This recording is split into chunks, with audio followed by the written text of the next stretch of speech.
to the cloud. Okay, I'm going to set it so people can't unmute themselves again.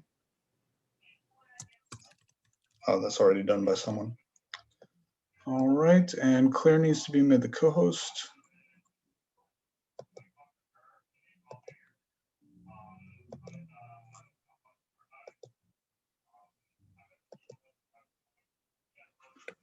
All right, Lisa, do you want to thank our sponsors and stuff?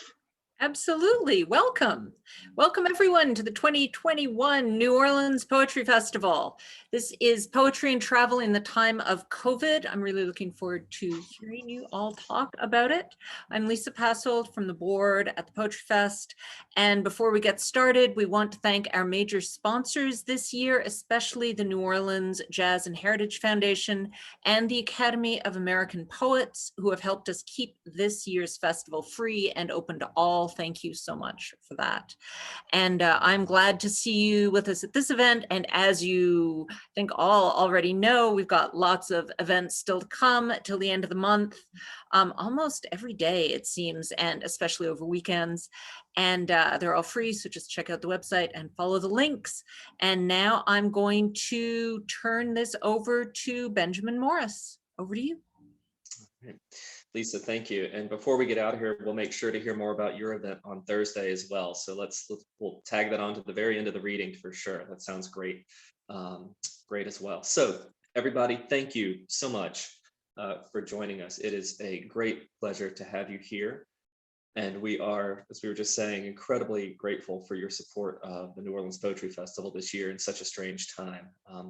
We are really excited to have this panel tonight, and I personally am incredibly honored to moderate these superb poets, Christopher Romagera, Claire Louise Harmon, Gina Ferrara, and Charisma Price. If you're here, it is because you know that travel is one of the great goods.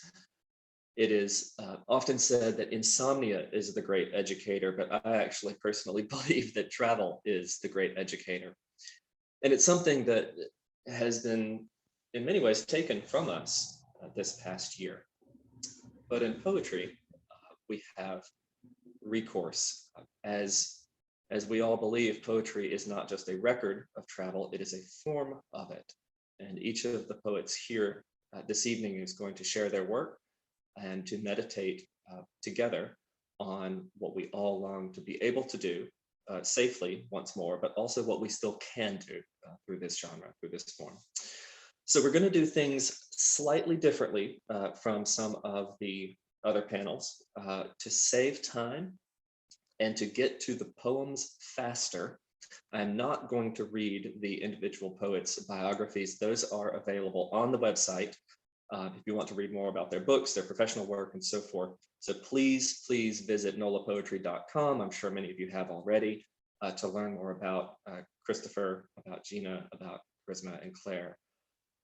Secondly, each of us tonight is going to read not only our own work, portions of our own work, but poems about travel by other poets as well. We wanted to bring more voices into the dialogue and to share works that maybe folks are not necessarily familiar with, or poets who have something to say that we want to pursue, a rabbit hole to go down.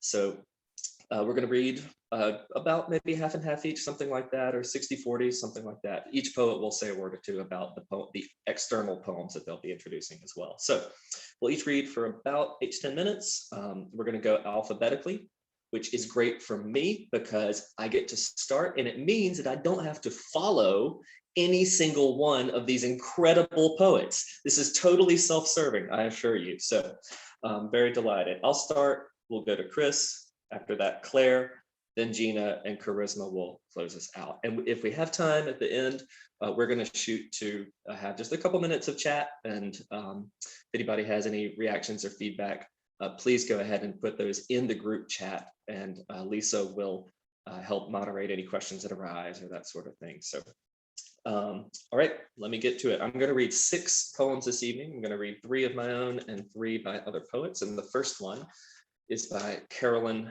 Forche. This is from her collection, The Country Between Us. And this is called Departure. departure. We take it with us, the cry of a train slicing a field, leaving its stiff suture. A distant tenderness is when rails slip behind us and our windows touch the field, where it seems the dead are awake and so reach for each other. Your hand cups the light of a match to your mouth, to mine, and I want to ask if the dead hold their mouths in their hands like this, to know what is left of them. Between us, a tissue of smoke, a bundle of belongings, luggage that will seem to float beside us, the currency we will change and change again. Here is the name of a friend who will take you in, the papers of a man who vanished, the one you will become when the man you have been disappears. I am the woman whose photograph you will not recognize, whose face emptied your eyes, whose eyes were brief, like the smallest of cities we slipped through. Carolyn Frichet from The Country Between Us. For some time, I have been working on an ongoing series of sonnets. I have a delusional dream of mapping my home state of Mississippi in highways in sonnets. There are about 60 state highways in Mississippi, and at this rate, I'm going to finish by about 2035. I'm in it for the long haul. This is Highway 29, which runs through DeSoto National Forest. April. For these few weeks, the azaleas along my shoulder are in bloom, bright pinks, shocks of orange, cream. But do not think as you skirt my curves that beauty will save you from the truth. Stop. Park your car. Follow me down a silent forest path, the soft straw underneath cushioning your step like all your cherished notions of the past. Allow me to show you to a level plain, a nearby stream, a patch of dirt that yields a sherd of clay, a broken part, a serrated edge whose day of slaughter neither you nor I can name. Feel your fear of time begin to blossom. Wonder whether history has a bottom.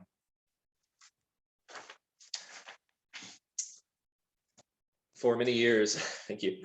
For many years, I lived overseas. I spent most of my 20s over in Great Britain and Europe and was very grateful to get to know the poetic tradition over there. One of my absolute favorite poets, old cantankerous Scot named Norman MacCaig, and this is one of my absolute favorite poems by Norman MacCaig. It is totally self-explanatory, requires no introduction, and I promise you I'm not going to try to do the Scottish accent. So, crossing the border. Oh, here he is. Crossing the border. I sit with my back to the engine, watching the landscape pouring away out of my eyes. I think I know where I'm going and have some choice in the matter. I think, too, that this was a country of bog trotters, moss troopers, fired ricks and roof trees in the black night, glinting on tossed horns and red blades. I think of lives bubbling into the harsh grass. What difference now? I sit with my back to the future, watching time pouring away into the past. I sit being helplessly lugged backwards through the debatable lands of history, listening to the execrations, the scattered cries, the falling of roof trees in the lamentable dark. The debatable lands, historic note, were the border regions between Scotland and England, which were fought over many, many times, and there were still some kind of legal questions as to who they actually belonged to and so forth. So that's what he's referring to. But perfect image, sitting with his back to the engine, watching the landscape pour out of his eyes. We've all been there. I know we have. I know we have. Number 4 of 6 is another from the Highway Sonnets. This is Highway 57, which runs close to Pascagoula. Mississippi, and southeastern part of the state. Highway 57. Don't ask what stories I can tell. To me, your news is an oil slick drying in the sun. I eat light when the deer pass under your mother's headlights, spit it out 3 hours later when the sirens arrive. Then it's back to silence, lustrous, clear, until the moon unveils the shaded air and the cicadas burn with desire. Tonight, desire echoes back, hovering above the black like fresh mist after rain, off roads named after children, after whiskey and shame. So don't come asking down this tarmac. I took your parents first for all to see. Next, I'll write your truck onto a tree. The 5 of 6 will be, maybe some years ago, back when we could do book festivals in person. Some of you, I'm sure, were there that day at Tennessee Williams when there were several poets laureate of Southern states that came to read from their works. One of those was from Alabama, Jennifer Horn. There we go, Jennifer Horn. And this is a marvelous poem, which again requires no introduction except to say, I hope you enjoy it because I think it is fantastic. Wonderful book, Little Wanderer, wonderful book, travels the globe. And Bucharest, Greece, all over the world, just great book. So this is called Poem for Leaving by Jennifer Horn. The bright blue sky we woke to proclaims good weather for travelers. Knowing you leave soon, I search for a charm, the stone, shell, bone, sign, word, to keep you safe under that other blue sky, the one you travel to as if on some magic flying carpet, strong and wide enough to hold your 2 hefty suitcases, travel bag, light reading, Xeroxed grammar worksheets. Can you know what else you take with you? We're under your fingernails, lodged in your throat. You've got this red dirt running through your blood. You know you won't forget us. It's too late for that, even though we're not on that massive yellow pad list. Take us. Take this moment. Find a niche in the suitcase. Pull us out for luck or comfort when you need it. Travel's coordinates are distance and time. Little things, really, small matters. Next to love's bright lines. Little Wanderers, Jennifer Horn. The last poem I'm going to read for you this evening, before handing over the mic to Chris. We talk about travel in terms of space, but one way that we also travel is through time. And so while stuck at home this year, I had to do some house renovations out in the backyard. And one of them involved digging a very, very large hole for reasons. And yeah, can't really talk about the bodies, but in archaeological terms, a hole where one throws trash is called a midden, if you're not familiar with the term. It's a very important concept in archaeology. One man's trash, another man's treasure. One man's trash from 5,000 years ago is the rejoicing of a lifetime for an archaeologist. So this is called making a midden. And thank you all so very much. This has been a great joy. Thank you for joining us. This is a pleasure. And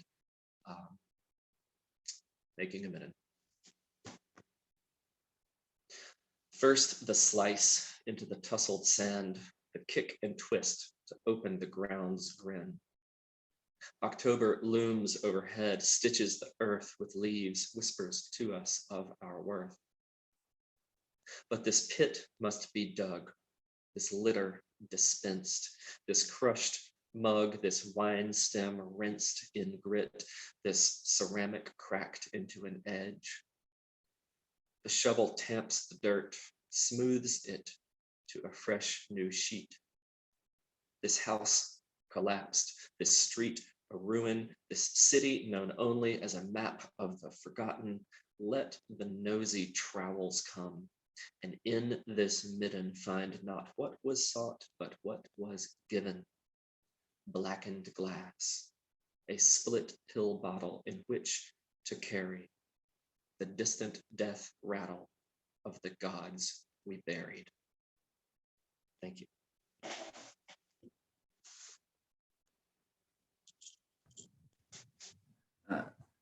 Thank you, Ben. That was beautiful. And thank you for doing me no favors and having to follow you.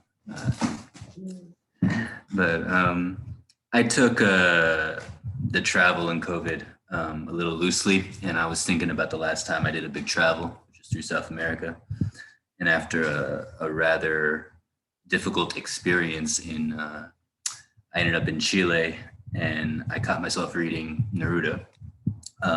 Actually in his house outside of Valparaiso. And this is a poem that really did good for me then, but it's also a poem I've read a lot recently because I think it's just meditative state is really key. And so I just want to read this and share this one with you. Originally it'd be called Ay Callarse, but in English it is Keeping Quiet. Now we will count 12. We will all keep still. For once on the face of the earth, let's not speak in any language. Let's stop for 1 second and not move our arms so much. It would be an exotic moment without rush, without. We would all be together in a sudden strangeness. Fishermen in the cold sea would not harm whales, and the man gathering salt would look at his hurt hands. Those who prepare green wars, wars with gas, wars with fire, would put on clean clothes and walk about with their brothers in the shade. What I want should not be confused with total inactivity. Life is what it is about. I want we were not so single-minded about keeping our lives moving, and for once could do nothing. Perhaps a huge silence might interrupt this sadness of never understanding ourselves and of threatening ourselves with death. Perhaps the earth can teach us as when everything seems dead, later proves to be alive. Now I will count up to 12. And you keep quiet, and I will go. Thank you. Yeah. Chris, one tiny detail. I don't know, is your mic on you? Because it clicks off and on occasionally, and I'm wondering if the connection is not quite solid. We got most of that, and it was gorgeous, but we missed the occasional phrase. So just for the future. Let me try. How do I sound now? Fine right now, just perfect. All right, well then we can throw a Zoom tomato at me if it cuts off, but yeah, sorry. Thank you, sorry to interrupt. No problem. Thank you for letting me know. This is what happens when you don't memorize a poem.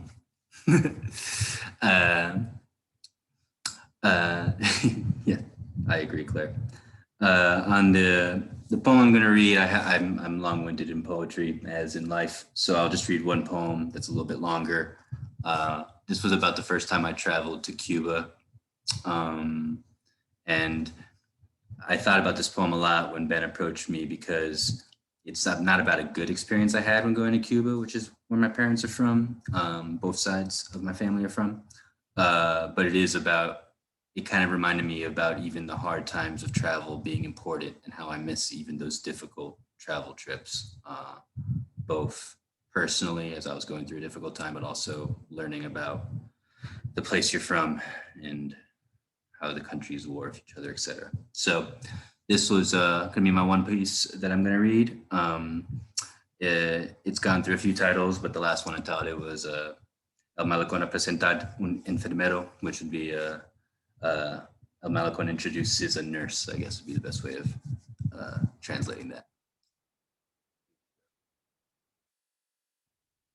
Malakon, a place supposed to wash the mind free of anything and everything. But tonight you struggle. The magic doesn't work for the non-believers. Even if a believer sits next to you, you are alone. Your disbelief.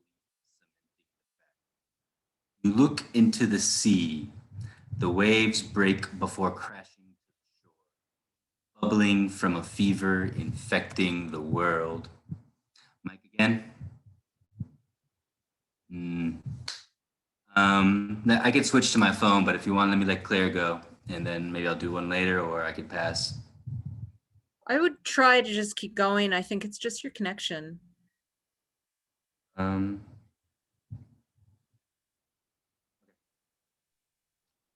mhm. I'm happy to step in if you want to switch to your phone and just try it with that. Yeah, if you don't mind stepping in, I'll try it later if that's okay with everybody. Perfect. Okay. Yeah, guys, Thanks, let's try Ray. that. Chris, that's been my experience too, is switching devices can really help. So yeah, go for it. Appreciate it, and thank you, Claire. Yeah, no problem. I have PowerPoint because I'm in grad school and I don't know how to do anything without a PowerPoint. I think I already made that joke, but I'll make it again. Yeah, well, let me get my PowerPoint and my script, and then that's what we'll do. Okay.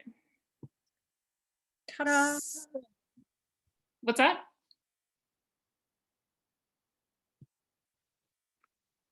Yeah, so I've got a tight 10, and we'll just go forward from there. So I haven't really been writing a lot of poems, but I have been developing a visual art practice. So I'm gonna just kind of talk through my process, read a couple of poems. Yeah. So I'm calling this the problem of near. So I just want to say thanks to everyone here for being here, Ben, Gina, Charisma, Chris, and of course the Poetry Festival, Lisa, Jonathan. It's a huge amount of work. So I'm happy to be here with all of these New Orleans people from my apartment in Minnesota. So as I said, during the pandemic, my poetry practice shifted pretty significantly, partly due to my PhD program and other pandemic suspects. But I would say the biggest factor has been due to my inability to travel, in fact. So the work that I'm presenting today reflects this shift, incorporating themes of land, borders, isolation, and my desire to redefine the idea of near. It is also closely linked to my visual art practice as a means by which to become near to places, to places and landscapes, to make the world seem small again. So some questions I'm asking myself are, when physical proximity is prohibited, what practices constitute nearness? How do we stay close to those that we love, to friends and colleagues far away? And how do we redefine an encounter? So through this redefinition, I'm also asking, is there reclamation or is there only loss? I don't have answers really, and the questions are pretty nascent and incomplete, but for now I'm thinking through them in terms of recollection, collaboration, and translation. So I'm gonna kind of go through each one of those nodes. So I'll begin by reading a poem I developed out of some found text from a COVID era lecture given by the philosopher Judith Butler, before sharing some drawings and talking about landscape translation and the visual art practice that developed out of this problem. So I'm opening with this drawing that I did of the world. There was a point this summer where there were like 6 hurricanes in the ocean at one time, and forests, the Amazon was burning, California was burning. So it's my 2020 drawing. This poem is called Demands. What kind of world is this in which I stall in the problem of near? And how long can I live like this? The reservoir, the problem of spillover. There's not nearly enough space, not nearly the tall grasses, the pines, the waters, they're occupied always already by somebody else. I know there are shared conditions to livability, but the wet markets, the lumber games, the quarry, the extraction, the habitat creep. I now know the air as the passage for a virus and the lives that survive it. I know myself as a vector constantly shedding in the direction of others, as a malignancy making demands, to know what kind of world this is in its lost ease of interlacing, of touch, of hands. How long can I live like this? So my first node is recollection. So there's some drawings that I did. One is of the thwarted travel place, a place in Spain. And then I was really interested in these ideas of countries that are, countries and land masses that are near to one another. So in the first weeks of the pandemic, a group of artists I worked with in 2019 arranged a Zoom call. We checked in on each other and we made plans for an absurdist international game of telephone to pass the then indeterminate time in lockdown. We reminisced about hula hoop contests and meals and the breaths we so easily shared, about the poems we sent to one another. From our various lockdowns, we assured each other, yes, we are fine. I am safe for now. A few of us had planned to reconvene that summer in May and June and July in Spain and Dublin.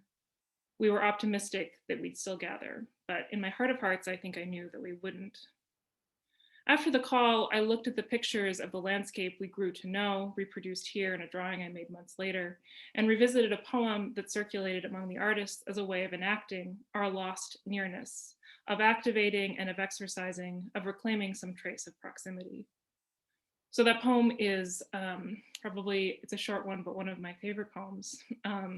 Poem number 2 on Bell's Theorem, or The New Physicality of Long Distance Love by June Jordan. There is no chance that we will fall apart. There is no chance. There are no parts. I love that poem, short, meaningful. So throughout the year in varying levels of lockdown, I returned to this poem. I hung it in my office. It was in my apartment wall when I moved here to St. Paul. I carefully folded it, put it in a box labeled paper ephemera. And it is in this process of recollection that I first considered the reclamation of travel in the age of COVID.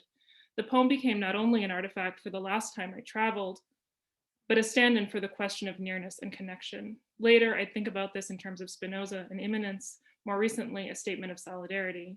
I think about it too as an absurd arbitrariness of separation and borders, something I'm visually obsessed with, as you can see in this right-hand slide. The next sort of iteration of travel was a collaboration inspiration with one of the artists on that call. We all spent this time pictured here in sort of our silliness, but the initial months of our lockdown, of course, were defined by a redefinition of the possible, right? We remember having these thoughts. Can I get takeout? Can I go to work? Can I be inside? Can I touch a surface? I learned quickly that collaboration could be a means by which to be near to far-flung friends. I began a poem a day with folks in New Orleans, some of whom are here on this call. We went for about 300 days, which was pretty amazing. In New Orleans, Boston, Dublin, New York, London. I was receiving missives every day from people I'd intended to visit. I also began sharing work regularly with a visual artist in Spain, pictured here, and one of those folks that I had intended to reconvene with that summer. Our conversations eventually led to a shared visual vocabulary of landscape and gesture. We practiced nearness to ideas, place, and experience through dual rendering. The subsequent slides are examples of these travels. So a valley in Umbria that holds an encounter, an imagined landscape that holds a memory. This is an abandoned factory that we visited in Catalonia that holds its own history, and the Grand Canal in Venice, somewhere I had traveled to prior. I started experimenting with occlusion as a way of understanding relationships of built and natural environments, of encroachment and power, asking how do we impose our presence and ourselves upon a landscape? I asked and continue to ask what it means to render a landscape, the privilege of travel and the freedom of movement. More recently, I've been thinking about translation as a technology of nearness and COVID era travel. This too came out of my collaborations. What are the limits of translation and how do we know ourselves and others through language acquisition? Actually, I think it was at a poetry buffet that Gina hosted where one of the poets was talking about how we remake ourselves in every language we speak. Gina, if you remember who said that, I would be super grateful. But I think about that all the time as I now, for my PhD, have to learn Spanish and Italian at a certain level. And I'm also what I'll read. One of the other poems that I'll read today is a translation of Dante. And so I'm thinking about this question of how do we remake ourselves in language? I started this little talk by citing Judith Butler, and I'll cite her again in her question of who am I without you, and asking how does language help us think about it as who am I with you, with another language. So I became fascinated with translation matrices and language as a way of being close to landscape and to people, considering too, always that there's this relationship with power within that relationship. So to close, I'll read two translations. One is this nonce translation called Migrations, which is actually inspired by Sun Ra, who I am tentatively writing my dissertation on. That's a different story. And the other is an ongoing visual poetry translation of the beginning of Dante's, the fourth canto in Dante's Inferno. So this is Migrations. Let me turn my iPad around for this one. Okay. Migrations. The birds will fill our emptied archive with stories, stores, shares with surplus, a salvage. Their trace is lore renewed by tides, tracks, a path, a direction, gesture, a way in the sand might say, I go, you go, he, she, it goes, they go, y'all get on, y'all get going. Y'all might say, what's the purpose of grammar? Inscribe, contain, go make a compartment. One history says until the 19th century, those factories, mesmer pools, the hysteria, it was common for enthusiasts to believe that birds, that freedom, borderless rush, that new life wintered on the cratered moon. Past tense is a tightness we carry with us always. I went, you went, they went. It's true, the cosmic, atomic, photonic, ultrasonic, symphonic other has no time for our boring as shit violence, violence, violence, violence. And to close, again, saying thanks to all my folks here and everybody came out. I'm just gonna read a very short 10 lines of Dante. And this is just as Dante and Virgil are about to enter down into hell, into the first circle. A hard thunder broke my sleep. As if roused by a god, I stood straight up. My rested eyes moved about, seeking acquaintance with place. I found myself on the edge of a chasm, a sinkhole of anguish, one that welcomes infinite grief. So dark and deep, so hazy, that even my penetrating vision couldn't make out a thing. We descend now into this sightless world. Thank you. Oh, Claire, thank you so much. That was extraordinary. It's funny you should mention Dante. I was thinking as preparing for this that some of the great poems that we read when we were first learning the art, Homer, Dante, are travelogues, right? I mean, our whole notion of poetry begins with forms of travel. So thank you so much for that. Chris, how you doing over there? Want to try again? ¿Por qué no? Yeah, let's try it one more time. And, if I cut out, I'll pretend like it's intentional. You sound good. All right, appreciate it. And thanks again, Claire, for saving me. Yeah, but I'll just start real quick from the top. No introduction needed. El Malecón, a place supposed to wash the mind free of anything and everything. But tonight you struggle. The magic doesn't work for non-believers. You look into the sea. The waves break before crashing to the shore, bubbling from a fever infecting the world. But the waves never reach you, never get you in their grasp. They merely lick at your skin, oil spilling out of the skillet, the sea never overcoming you, but never stops reaching for you, a monster in a night that refuses to kill you back to reality. And as the bubbles of the breaking waves come closer to you, they turn to shadows, then to rats that surf the surface. And you know your mind is poisoned, hallucinating this image, or even worse, conjuring it into reality. Crashing into your consciousness, penetrating your periphery, is a silhouette who says, "Tu eres solo?" You sputter yes, wondering if the gods are asking the question from the sea. You realize he is asking your partner, so you flip your legs round and you see him. The man's eyes go wide. He sees you for the first time. Her eyes are wide too. She had faced the other direction, faced the city. You and her going two different directions, cross-roaded lovers who had already passed each other by, basking in the light of the other's star. ¿Es su novia? He asks. Si es mi novia, you lie. He takes a step back, a heartbroken lover. Discúlpame. He apologizes 3 times to me, never to her. His eyes return to her. It's not his fault. You have to sit closer to such a beautiful woman. He points to his right eye for full effect. It was the one that succumbed to her beauty. He offers you all the red thermos rum. He asks you where you're from.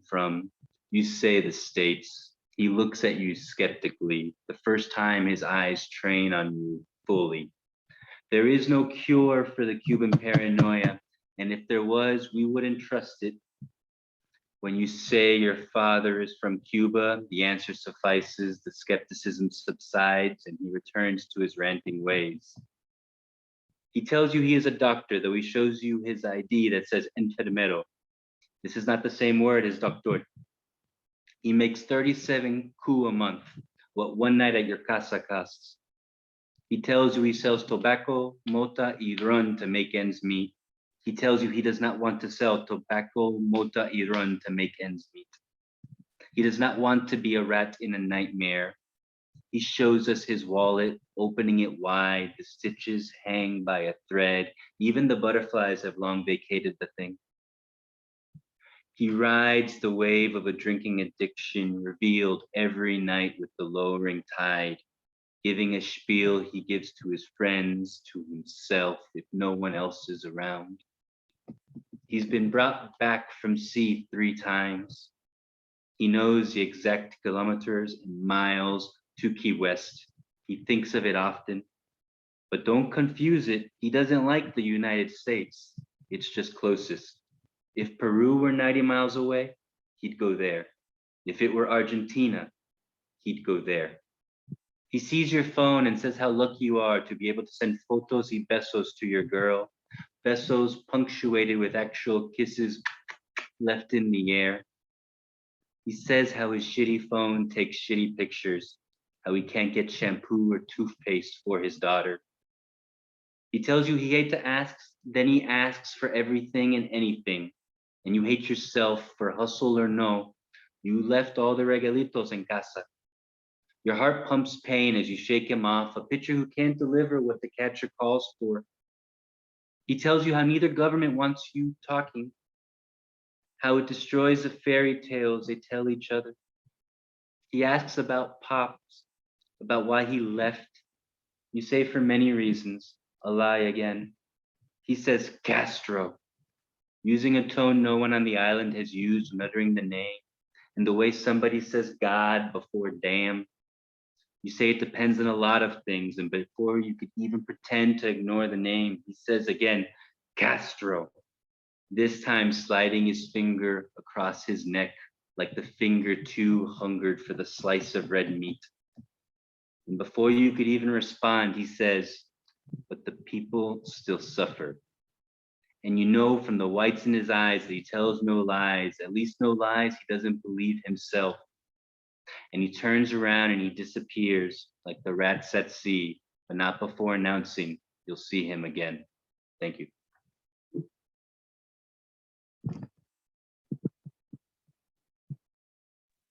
Chris, that was amazing. Thank you. I mean, That's one of the things about the experience of travel, or the people that you meet. And I feel like this guy could have come out of Dante. I mean, he would have been in one of the lower bulges, you know, telling his story to the sad traveler. That was incredibly haunting. Thank you so very much. And talk about flow, like Amanda Gorman's got flow. I mean, wow, awesome. Thank you, Chris. Sheena.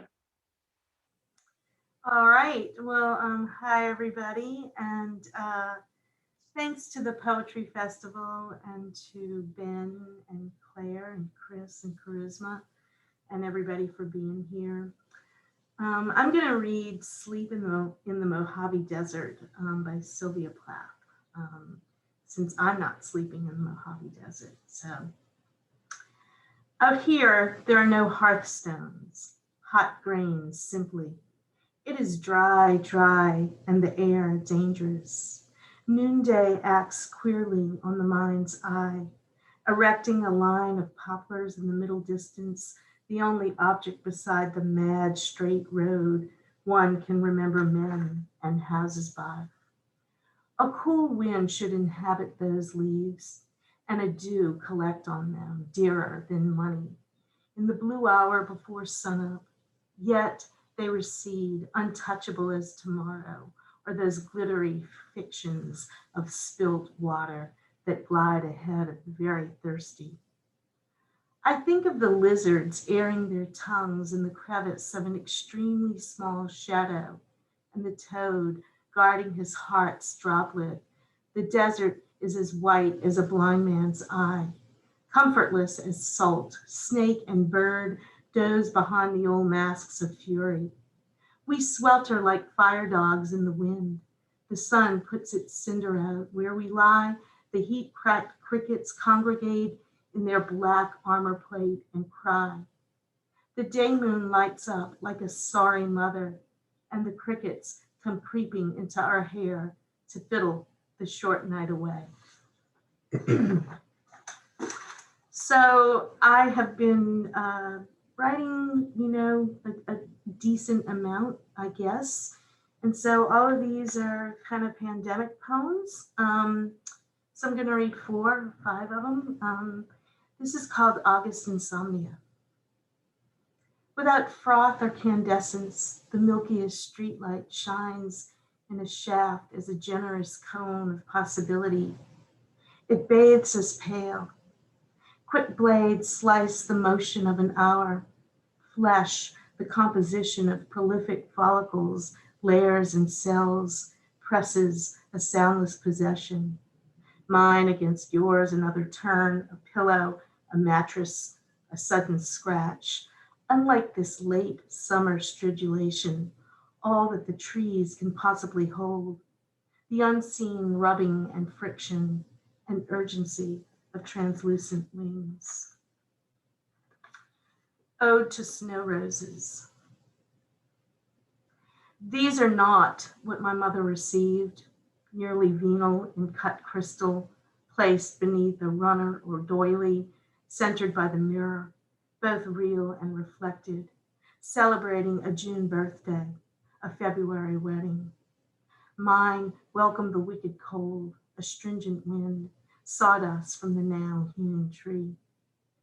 The snow roses are unfolding, losing tufts, their edges dusted in apparitional white, an emancipation in bloom, not full, but soon they will appear the size of bandages, discarded, gauze left wadded today and thereafter from the newly healed. So I wrote this poem, it's about a shawl.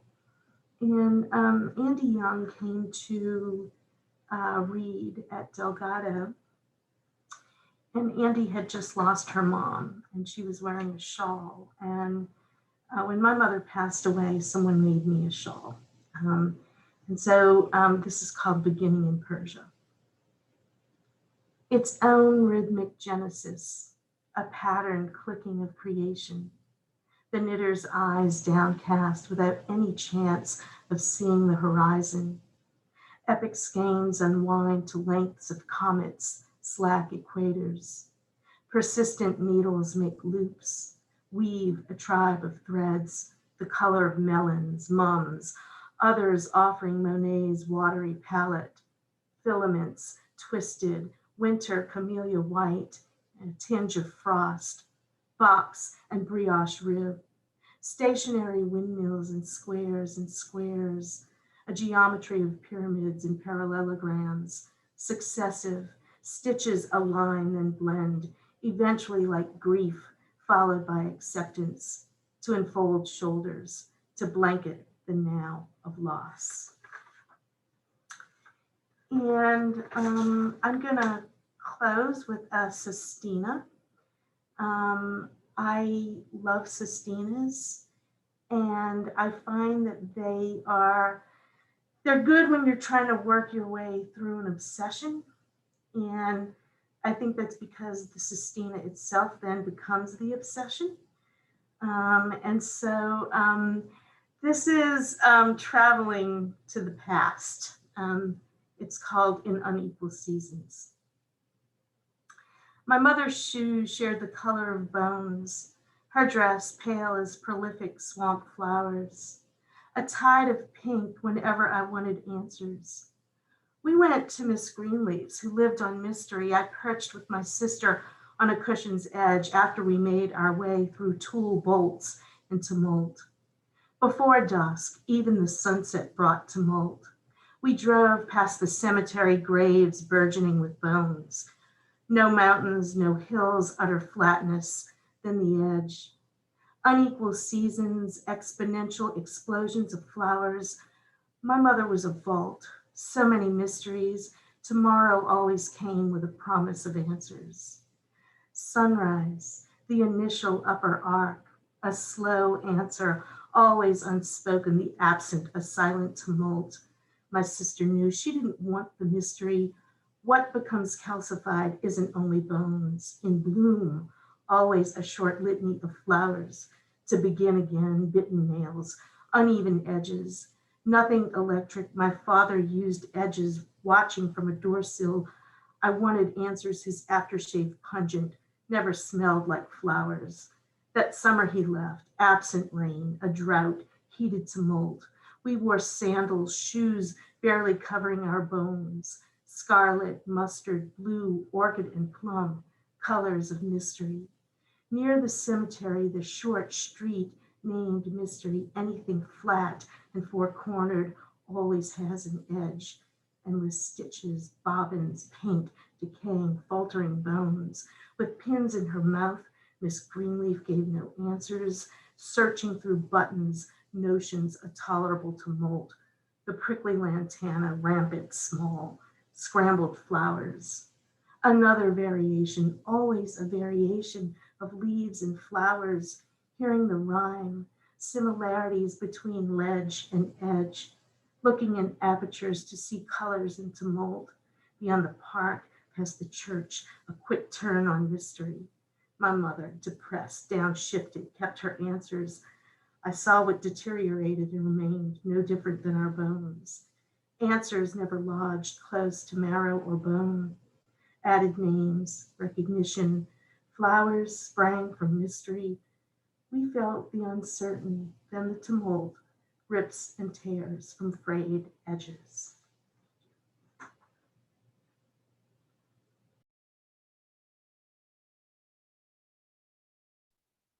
You know, Adam Lefebvre in his Sestina about Sestinas calls the 6 end words 6 mad kings locked in a cell. And I felt a little touch of madness there as you were reading, Gina. Your poems are so transportive and they carry us to places we never expect to go. So thank you so much for that. That was marvelous. Charisma, will you take us away and bring us home? I shall. Hi, everyone. Again, thank you so much for having me on this panel. And it's been a wonderful, wonderful time listening to all of your work. So I'm going to start off with a poem by Ross Gay. It's from his, I think, first book, Against Which, and it's called Leaving New Orleans, quite fittingly. Leaving New Orleans. I'm leaving a city where the living and dead mix, where the dank summer's airs reek is more ghost than any townies, the plain knifing through night. I met someone here whose eyes drip with the scars of some slaughter, the echo whispering, there is pain you can't even begin to know. And 33,000 feet down, a human's galaxy, mute burn. It's a very short poem to start us off. I too have been, it's been a little bit harder to write poems. I was dealing with not only like the pandemic, but like a back injury. So it was really hard to like move around. So I'm sort of getting better with that. I have a poem about that a little bit later, but I'm going to start one of my poems. It's called The Art of London Firearms. So I guess it involves London and it involves New York and Florida. I the last week of my MFA program, I went to I was at NYU. So this takes place at the Met. My mom, and my aunt saw an exhibit at the Met called The Art of London Firearms. So The Art of London Firearms. For the sake of living longer, we should not eat this. The bottomless pan of mac and cheese stringing itself from itself to the porcelain plate as the television drones and the men with glasses like mine, the frames that make us look smarter than what we are, talk about Florida, its shores, its hurricanes, prisons, and poisons before all that killing for the sake of killing, my mother says, as we split the tender meat falling from the bone of a bird buried in barbecue. To sleep peacefully, I've made a habit of watching videos of greyhounds hunting plastic eggs for the treats inside. Always another animal wants to feed on our insides, to lick the walls of our throats. The buffalo with its head bowed, ready to blunt the horse carrying empire. The steel spread around the grip of sculpted walnut encased in glass. At the Met, we view this art, the art of London firearms, the beauty of European gun making packaged and brilliant because it is a violence not meant for us to succumb to. At our American table, eating cheese imported from Rome, cured pieces of pancetta imported from Rome, and wine from the fridge. I remember reading that if it was possible to domesticate the zebras, it would be over for them. All the force we claim as talent will be used to keep the imported zebra horse hybrids hostage and galloping on the grasslands of Gainesville or near the swamps of the Everglades. All their mothers bring from lack, back home in Africa. But what do you know about being tamed?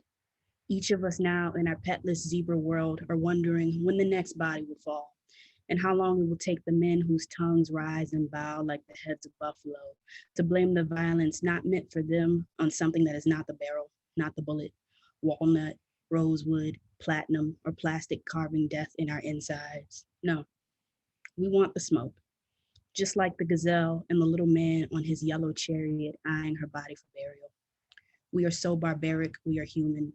Every day pretending we don't know surviving requires us to hurt someone.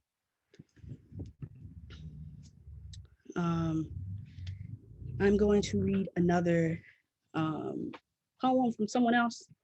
It is by a poet who I think people should know more about. He died in 2007, but his name was Christopher Gilbert.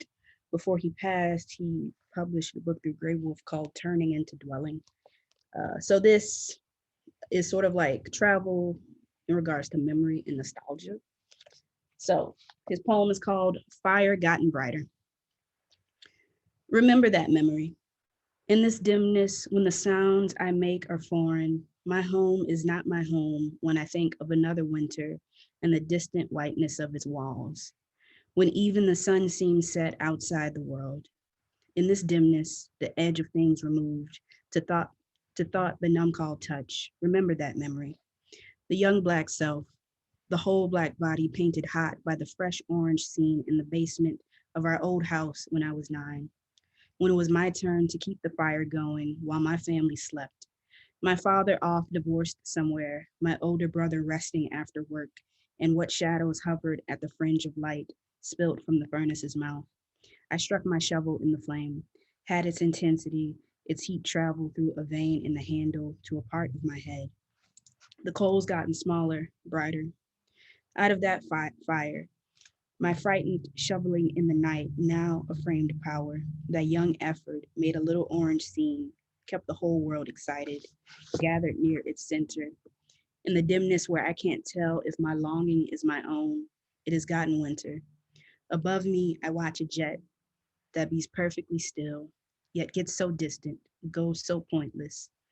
I could take a plane, fly from here to somewhere small till I'm ashes of myself. But everything burns repeatedly or keeps burning. Remember that memory. I am dark with effort. Back at my mother's house, someone's thinking of me. An old and smothered flame gets waked, and it warms the gap between image and real light. All right, so the rest of the poems I'm gonna read are my own. So I'm gonna read the poem. I'm not completely happy with the ending, but I want to read it anyway, so I'm going to. So like I said, I had a back injury, but also pandemic, and yeah. So I mean, sort of traveling, and it's about America. So it's called "I Don't Truly Know the Name of America." I don't truly know the name of America, but what occupies flexes its claws in my gut, really. I have ancestors who do not share my blood. In this life, there is marsh swollen with salt, green and pregnant with mealybugs burrowed in sweet sap. My bedroom harbors a content moth that won't depart the green folds of my curtains here, where I am trapped in the muscles of Louisiana. In the year where touching someone's death, I have no friends to dance in front of. What worlds are we with these limbs? Constantly knowing we can't grab what we've lost, yet still searching. Still searching for a metaphor that might save. I do not want to harm language with the truth, but I am injured and uninspired in this city, spooned by oil, in a country misnamed by the people who feed on it. What can I call this malpractice? Hunger, devouring devotion, senators burrowed in seats swelling. Better that someone else has to deal with it. Better that someone else has a mouth. Everything I am poisoned by broken empire, this life. Yes, I am here to grieve the things I do not know. This year in the machines that did not detect a tumor, broken bones, or a fracture in my spine. No one believes me when I say something is wrong. I sleep on my side, avoid the color red, bend the resistant band like an archer's bow. I say the word manifest, say the words I love to the mirror. I roll under the weight of myself, get a needle to the back. Just listen. I am making a poem inside my body, hoping it knows the sweetness of its mother. A fork that touches teeth. I put myself in a sweatshirt. I eat a piece of salmon in this country whose many rivers will one day devour the people who devoured it into America. Looking forward, it will never be too soon.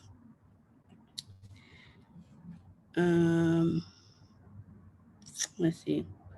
So I read that one, and I have maybe two more, but let's read this one first because I don't want to go over the time. So this is another New York poem. So I took the subway a lot for obvious reasons when I was in New York. So this is about traveling on a subway. So it's called I'm Always So Serious. Okay. So let's see. I'm always so serious. Old enough to know I cannot continue living in metaphor. I tell you I want to exist without interference. I exist with white and static stars bursting in the center of my vision. It is after the concussion. I fear I may go blind. We sit unfastened on the long back of the bridge, eating the curled bodies of fried squid in the train car, sharing the fork. Beyond the laminated glass, the air is the overwhelming color of doves. You've canceled your date with the bank teller to chaperone me to a room the color of absence where a flashlight beams into my already expanded pupils. You say, it's fine. You and your boy wouldn't work out. He refused to say bless you when I sneezed. I asked you how you're going to celebrate Black History Month now, and you say by staying alive. You say you have a German Shepherd whose nails need trimming, a humidifier that needs distilled water, and you need a manicure that you'll get tomorrow because it is already 7:30 and the snow is unrelenting. In the winters, when I am the only one in New York besides the family I've handpicked, my mother checks weather patterns. Even after protests, she mails me jam, thermals, and every packaged and pre-cooked thing that survives each postal worker it is passed to. I tell her to save her money. As always, she refuses. There should be a safe word for this kind of kindness. Friend, look across from us. There is a couple whose hair is a coiled collection of clouds covering their peripheral. They hover over the beaded head of their child, and what I can't distinguish is a whisper or kiss. Doesn't matter, because when you roll your eyes in their direction, they have stopped their surrender. Friend, don't let me interrupt your living. Let me tell you this while the metal carries us. I care that you are cared for. You've watched the cuff squeeze my arm. It is Valentine's Day. We know that mostly everything around us is measured in blood. I am holding your hand after the cushion to steady myself and the constellations that make themselves known. The subway whooshes us over the buildings dressed in white coats. We sit in the clack clack of movement. I think I'm gonna stop there. Thank you. That was perfect. The subway, absolutely. I mean, it's one of the great experiences of New York. And tell me, Christopher Gilbert, perhaps we've got a minute or two left. We're actually right on time. What is Gilbert's story, and did he pass away young? Or can you give us a sense of kind of what how this book came to be and so forth? Yes. So Christopher Gilbert, he died in 2007. So he was born in 1949. So when he died in 2007, I'm bad at math. I can't calculate, but it was before his time. He was, in addition to being a poet, he was a psychotherapist, but he had a kidney disease. So he won the Walt Whitman Award for his first book. It was called Turning into Dwelling. And when he passed, he had a collection that he was working on but didn't get to complete. So Grey Wolf sort of published this like double collection. It's his first book called Turning into Dwelling, and I think his unfinished book called Across the Mutual Landscape.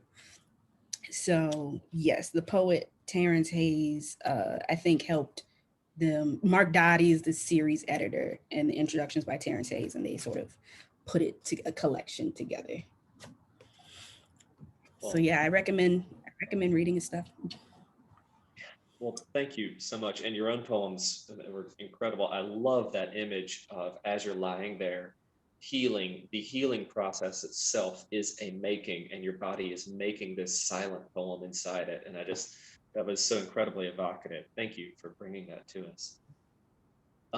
Thank you all for joining us. We have a minute or two before we have to sign off. If anybody has any further comments or questions in the discussion, please feel free to throw those in there. I'm going to shush and turn it back over to Lisa, who will tell us a little bit about what's coming up, including her own panel, but feel free to stick around and chat. Thank you so much. Thank you to all the poets for this incredible work and for taking us out of the time and place that we are in, which is something that we all so desperately need. And this is the perfect remedy. So thank you. Lisa, will you take over for me? Just thank you so much. I really miss the poet community here, and I really miss traveling. So thank you both so much. Thank you all so much for bringing both of those to us this evening. I'm going to put a bit of info about the event I'm hosting on April 22nd, Thursday at 7 p.m. It's going to be partly live. There'll be 3 poets reading on my back porch. So it's like a tiny live event. Diana Shortez, Charles Claudel Garrett, and Donald Lewis will be reading on my back porch. Some new work and also some writings from the Baroness Pontalba and poems from Civil War era Afro-Creole New Orleans newspapers. Some of them have just been republished. I'll be reading the original French and Donald will be reading the translation. I'm really excited about them. Catalyst and Carolyn Hembry will also be reading via Zoom. So if you're free, please join us at 7. And there are a ton of other events, as you know, going into the end of the month. So catch us all. That would be great. Thank you for your time. Thank you, Jonathan, for all the tech stuff. Bye. Have a great evening. Good night, everyone. Good night. Good night.